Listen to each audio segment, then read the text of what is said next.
Yes po, 5 months, naging PR na po ako dito sa Canada. Nagland po ako ng September 17, 2019 at naging PR po ako February 20, 2020. Sa mga nagtatanong po at nagme-message sa akin about sa timeline ko at kung paano po ako nakapunta dito sa Canada, ano-ano po yung mga pinagagawa ko para po makakita ako ng designated employer at ano-ano po yung mga bagay-bagay na piniprepare ko para po mapabilis ang aking application.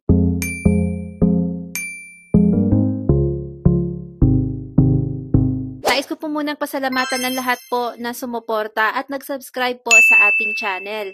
At huwag po natin kalimutang i-like at i-share na din natin para po maging aware ang iba, lalong-lalo na po sa mga nagbabalak na pupunta ng Canada para makapagtrabaho at manirahan dito kasama ang pamilya. Manood po hanggang dulo. Baka po itong video na to at mga diskarteng ginawa ko ay makakatulong po sa inyo. Pinakauna ko pong ginawa ay nag-research po ako about sa Canada.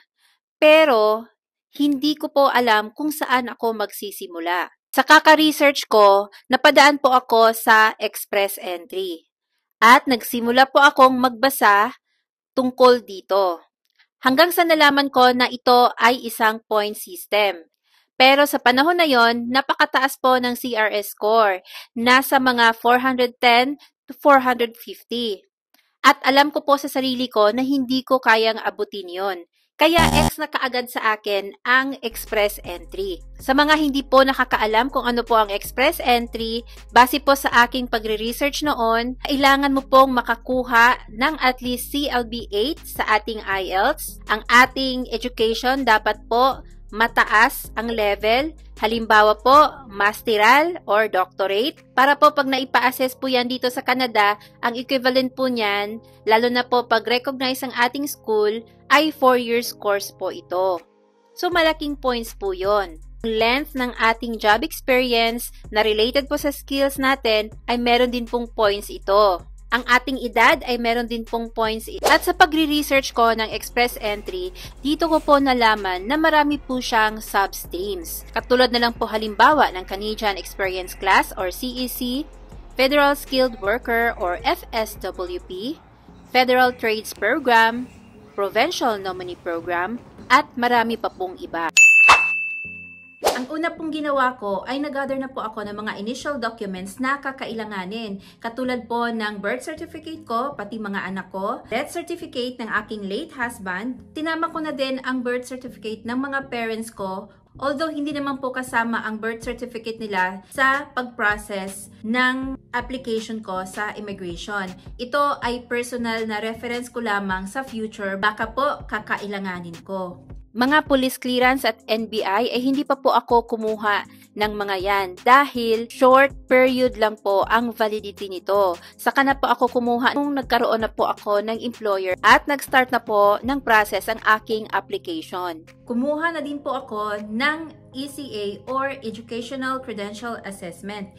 Ito po yung transcript natin at diploma na pinapadala po dito sa Canada para po ma-assess at malaman kung ilan po ang equivalent ng ating education sa Pilipinas dito sa Canada. Pero ang pinaka-famous po ay yung WES or World Education Services. Ito po ay valid ng 5 years. Kung ano po yung latest at higher education natin, ay yun po ang ating ipapa-assess. Since sa West po ako nag-process, ang kailangan po dito ay magbayad po tayo sa online sa official website ng WES. Makapag-print po tayo ng form doon at meron pong instructions sa website kung paano po ang dapat gawin.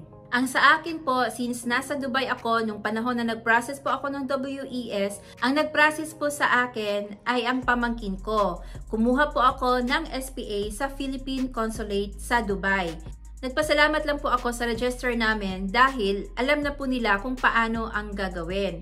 Nagbigay din po ako ng aking copy ng birth certificate para lang po naniguro ako na wala talagang mali sa spelling ng aking pangalan. Nag-file po ako ng ECA noong November 2017 at nakuha ko po ang result nito noong February 2018. 3 buwan lang po ang process ng diploma at transcript ko. Ang katumbas po ng aking 4 years course na accountancy sa atin, dito sa Canada po ang equivalent ay 2 years diploma lamang. Malaking pagkakaiba po ang education standard dito sa Canada compare po sa atin. At nag-renew na din po ako ng aking passport. At the same time, kinuhaan ko po ng passport ang mga anak ko. Nasa Davao po sila nung time na yon. Meron po kasi nakapagsabi sa akin noon, isang kaibigan ko sa Saskatchewan at isa din siyang hired foreign international worker. Sabi niya, kadalasan po ng validity ng permit ay nagbabase po sa expiration ng passport. Kaya sabi ko, wala naman pong mawawala kung susundin ko. Kaya, na-renew ko na din ang passport ko. 10 years sa akin at 5 years sa mga anak ko. At kinlaim ko na po na bago mag-expire ang passport ng mga anak ko at bago mag-expire ang SCA ko, dapat nasa Canada na kaming tatlo.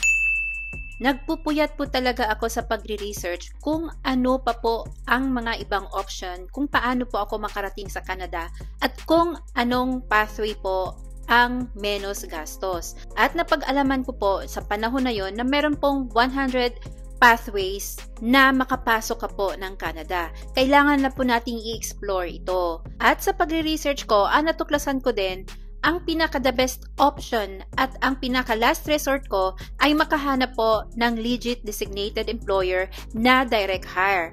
Kasi po, ito ay menos gastos. Iniisip ko din po kahit saan sa Canada, kahit magkano ang sahod, basta po makapasok ako ng Canada at sigurado na may mag-i-sponsor sa akin na legit designated employer na ipaprocess ang aking permanent residency para po makuha ko kaagad ang aking mga anak. Nagsisend po ako ng resume sa LinkedIn, Indeed.ca at JobBank. At inaabangan ko po yung international hiring events. May mga employers po na nag-iikot kahit saang bansa. Diba nitong nakaraang taon, twice silang pumunta sa Pilipinas. Tapos early this year, bumalik din sila sa Pilipinas. Ganon din po, nung mga panahon na yon, bago mag-pandemic, ang New Brunswick International Hiring Event Mission ay pumunta po sila doon sa Dubai. Pero bago po ako na-invite sa mission na yon, ay nagtsatsaga at nagpupuyat po ako sa paghahanap ng trabaho online. Nag-multitasking po ako. Habang nag-a-apply po ako ng trabaho, ay nagre-review na din po ako ng IELTS at the same time. Meron po akong schedule na sinusunod. Hindi po ako gumagamit ng generic na resume. Ang resume na ginamit ko ay naka-Canadian template po. Ini-edit ko po ang aking resume kada send ko po sa iba't ibang employer na tugma po sa pangangailangan nila. Pero tandaan din po natin, kailangan i-check natin ang ating NOC. Tingnan po natin kung ano po yung duties and responsibilities natin. Pwede din nating i-copy-paste ito pero i-paraphrase nyo na lang po ng konti para hindi halata. I-share ko po sa description box ang link para po malalaman nyo kung anong NOC po kayo. Tulad na lang po, halimbawa nito, meron pong nakasulat ng mga duties and responsibilities sa NOC ng cook. Ito ay isang halimbawa po. Pero isi-share ko po ang link sa description para din po ma-check ninyo kung ano pong NOC ang skills niyo. Sa mga wala pong idea kung paano po gumawa ng resume na naka-Canadian template, ay pwede nyo din panoorin ang video na to. Pag may time lang po. I make sure po na pag nag-send ako ng resume dito sa Canada, nag-a-adjust po ako ng oras. Halimbawa po, nagsisend po ako ng resume sa Nova Scotia, inaalam ko po ang time difference. At I make sure na sinisend ko po ang resume ng alas 8 ng umaga Nova Scotia time. Check din natin kung anong oras sa ibang part ng Canada kasi po iba-iba ang oras dito. Naisip ko po na dapat mag-send ako ng 8 o'clock ng umaga, Canada time, dahil para hindi matabunan ng aking resume. Dapat nasa una siya para mapansin agad ng employer once mag-open sila ng email nila. Ang dami ko pong pinasahan na resume at ang tagal ko pong nag-try na mag-apply. Kala ko po talaga na walang makakapansin sa resume ko. Hanggang isang araw, katulad po ng binanggit ko kanina, nagkaroon po ng international hiring event sa Dubai, ang New Brunswick.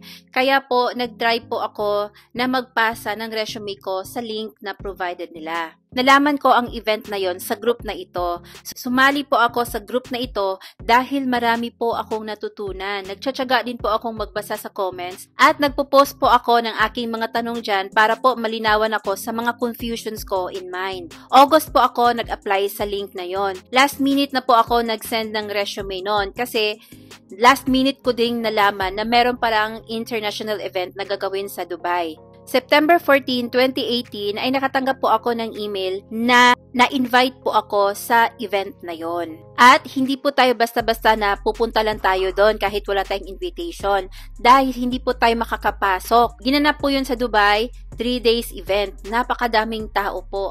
Isipin mo yon sa isang posisyon na applyin mo, ang dami nyo pong nag-aagawan. Kaya po, nung time na yun, iniisip ko, akin na talaga to. Sureness na talaga, akin to. Pagka-receive ko po ng email na na-invite po ako, ay nagsisimula na po akong mag-review at mag-research ng mga potential interview questions po. Humaharap po ako sa sarili ko sa salamin. Tanong ko, sagot ko. October 10, naka-receive po ako ng email na successful interview po. Hired po ako. At the same time po, ay in-advise po ako na mag-take na ako ng IELTS. Kasi nabanggit ko po nung second interview ko na meron na po akong ECA. Pero wala pa po akong IELTS. Kaya sabi ko na lang po doon sa employer na anytime po, pag na-hire po ako, anytime, pwede po ako mag-take ng IELTS. Since pinaghandaan ko na po ang IELTS, ready na akong mag-take ng test, no? Kaya one take lang po ako, ang nakuha ko po ay CLB 6.5. January 22, 2019 ay natanggap ko po ang endorsement letter. Panoorin po natin ang video na to dahil naka-detail po dito yung processing ko po sa pag-apply ko ng permanent residency. March 2019 ay nag-apply na po ako ng work permit. Sinabay ko na din sa pag-apply ang permanent residency namin. June 25, 2019 ay nag-medical po ako, pati ang mga anak ko sa Davao. May mga nagtatanong po dito kung ang medical po ay sagot ni employer. Depende po kay employer yon. Sa case ko, ako po ang sumagot sa medical namin. Pero po may kaibigan ako dito, sinagot ng employer ang medical niya, hired po siya as nanny from Hong Kong. DH po siya noon. July 13, 2019 ay medical pass po kami. At nag-biometrics din po ako. Yung mga anak ko po hindi po kasama sa biometrics dahil po underage po sila. August 1, ang aking biometrics ay completed na po. September 17, 2019 ay landed na po ako dito sa Nova Scotia, Canada. Feb 20, 2020 ay naging PR na po ako. Ang pathway ko po dito ay Atlantic Immigration Program, hired as high-skilled foreign worker. I would suggest po na wag po muna tayo mag-resign sa ating present job dahil po may mga instances na po ng mga nangyayari na yung aplikante po ay nag-resign kaagad na nasa processing stage pa po sila. Ang employer ay nag-back out. So, kawawa po si applicant dahil nawalan po siya ng trabaho, nawalan din siya ng employer. Maraming salamat po sa pagpapanood. Sana po ay may nakuha po tayong ideas po kung paano po makahanap ng employer, paano po mag-apply ng trabaho dito sa Canada. Huwag po natin kalimutang mag-subscribe at i-click ang notification bell para po ma-notify po tayo sa mga next videos natin.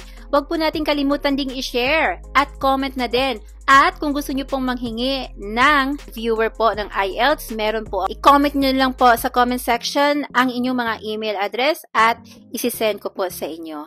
Maraming salamat po. Bye! Ingat! God bless po!